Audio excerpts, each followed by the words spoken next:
If you use PowerShell frequently, it can be aggravating when Windows cannot find it. Thankfully, it is possible to restore the missing PowerShell with a few troubleshooting steps. To start, you need to ensure that the PowerShell is not disabled on your computer. And in order for you to check it, open Control Panel, go to Programs and Features, click the Turn Windows Features On or Off link, then in the Windows Features dialog box, locate Windows PowerShell, then select its checkbox. After that, click OK to save the changes. Then, restart your computer and try to launch a PowerShell again.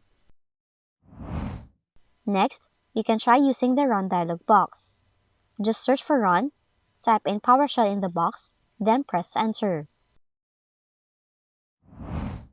Lastly, create a desktop shortcut for PowerShell. To do so, open File Explorer, navigate to the following location, locate Windows PowerShell folder,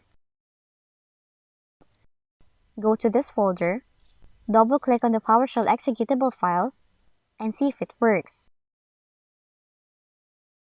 If it does, right-click on it, then select Send to, click Desktop, and then you can now use the newly created desktop shortcut to launch the PowerShell app.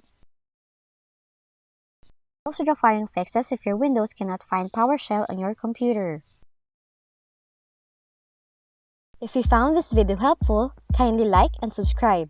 You may also click and turn on the notification bell so you can be notified from whenever we release new videos.